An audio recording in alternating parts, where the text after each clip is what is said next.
వాహిని media ప్రేక్షకులకు నమస్కారములండి. నేను వైద్య లక్ష్మణ్. ఇవాళ మనం చర్చించబోయే టాపిక్ అండి, ఎంతోమంది ఈ సమస్యతో బాధపడుతున్నారు. అయితే ఈ సమస్య మనము ఎవరికి చెప్పలేక వారు చాలా స్ట్రెస్కి లోనవుతూ ఉంటారండి. ఈ సమస్య వచ్చేసి నరాల బలహీనత మరియు లైంగిక సమస్యలండి. మగవారిలో లైంగిక సమస్యలు అంటే ఈ మధ్యకాలంలో మేము చూస్తున్న కండిషన్స్లో మా దగ్గరకు వచ్చే పేషెంట్స్ ముఖ్యంగా ఒక 30 సంవత్సరాల నుండి ఈ సమస్య అనేది మొదలవుతుందండి. అయితే ఈ సమస్య ఎందుకు ఇంత చిన్న వయసులో ఎందుకు ఇలా ఈ విధంగా మొదలవుతుంది అనే దానికి ముఖ్యమైన కారణాలు ఎన్నో ఉన్నాయి. అయితే దాంట్లో వచ్చేసి మన యొక్క లైఫ్ స్టైల్ అనేది మన ఆహార వ్యవహారాలు ఏవైతే ఉన్నాయో ఆ యొక్క ఆహార వ్యవహారాలే ఈ అన్ని వ్యాధులకు మూలమండి. సో మనము తీసుకునే ఆహారం ఎలా ఉండాలి అంటే మనకు శరీరాన్ని ఇంకా కొన్ని సంవత్సరాలు దాన్ని పోషణ అనేది చాలా మెరుగ్గా జరిగే విధంగా మన లైఫ్ స్టైల్ కానీ లేదంటే ఆహార విధానాలు కానీ దానికి అనుకూలంగా ఉండాలి. అయితే దీనికి విరుద్ధంగా ఈ మధ్యకాలంలో జంక్ ఫుడ్ అనేది చాలా ఎక్కువగా అయ్యింది. సో దాంట్లో వచ్చే కెమికల్స్, చాలా రకాల కెమికల్స్ యూజ్ చేస్తున్నారు ఫుడ్లో. అలాంటి ఆహారాలు తినడం వల్ల చిన్న వయసులో చాలా గంభీరమైన సమస్యలు, డయాబెటీస్ కానీ లేదంటే ఇలాంటి లైంగిక సమస్యలు కానీ ఇవన్నీ కూడా మొదలవుతూ ఉన్నాయండి. అయితే మనం ఈ యొక్క సమస్యలకు అంటే కేవలం 30 సంవత్సరాలే కాదండి, దానికి పైబడిన వయసు వారు కూడా ఎంతోమందికి ఈ సమస్య అనేది ఫేస్ చేస్తున్నారు. సో వీటన్నిటికీ మంచి చక్కటి పరిష్కారాలు ఆయుర్వేదంలో ఎన్నో ఉన్నాయి. అయితే కండిషన్ని బట్టి మేము డిఫరెంట్ కాంబినేషన్స్ ఇస్తూ ఉంటాము. అయితే కొన్ని సులభమైన ఆయుర్వేద చిట్కాలు నేను ఇవాళ చెప్పబోతున్నాను. దీంట్లో ముఖ్యంగా వచ్చేసి ఒక చిన్న ఔషధ యోగం అండి. దీంట్లో అశ్వగంధ, తిలామాష, గోక్షుర, శతావరి ఈ యొక్క ఐదు ఇంగ్రీడియంట్స్. దీంట్లో అశ్వగంధ ఒకటి, మరియు నువ్వులు, నల్ల నువ్వులు, మినుములు పొట్టుతో ఉన్న మినుములు నానబెట్టి పైన పొట్టు తీసేసి దాన్ని డ్రై చేసేసి పౌడర్ చేసినది ఆ ఒక చూర్ణము.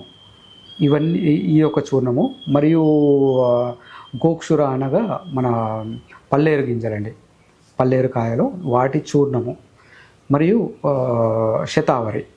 శతావరి పిల్లి పీచరగడ్డలు అంటారండి.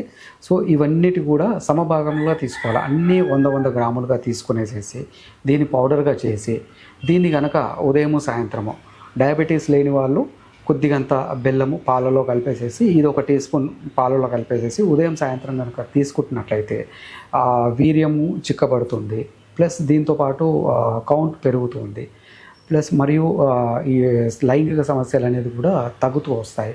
శరీరం కూడా మంచి బలం వస్తుందండి. దీంట్లో కొద్దిగంత తేనె, నెయ్యి కనుక కలిపేసేసి లేహ్యంలాగా కూడా చేసుకొని తినవచ్చు. సో దీనివల్ల శరీరంలో అమితమైన బలం వస్తున్నది. మనకు ఏదైనా వర్క్ చేయాలన్నా, ఏమైనా పని చేయాలన్నా కానీ మంచి శక్తి దీంట్లో దొరుకుతుందండి. ఏజ్ పైబడిన వారికి 1 గ్రాము స్వర్ణపాస్వంలో శుద్ధి చేసిన అశ్వగంధ చూర్ణము, ఆవు పాలలో శుద్ధి చేసిన అశ్వగంధ చూర్ణము 60 గ్రాములు బాగా మిక్స్ చేసేసి దీన్ని ఉదయం సాయంత్రం ఒక్కొక్క గ్రామ్ చొప్పున వాడుతున్నట్లయితే చాలా మెరుగైన ఫలితాలు అందుతాయండి. ఈ 60 సంవత్సరాలు 70 సంవత్సరాలు ఉన్న వారికి కూడా ఈ యొక్క లైంగిక సమస్యలు అనేది తగ్గి మంచి సత్ఫలితాలు అందుతూ ఉంటాయి. శరీరానికి ఒక మంచి రసాయన క్రియ ఏర్పడుతున్నది. అయితే ఇది వాడుతూ దీంతోపాటు గోమూత్ర శిలాజిత్ అని దొరుకుతుందండి. సో గోమూత్ర శిలాజిత్ శుద్ధి చేసినది అది ఒక 100 మిల్లీగ్రామ్స్ అండి.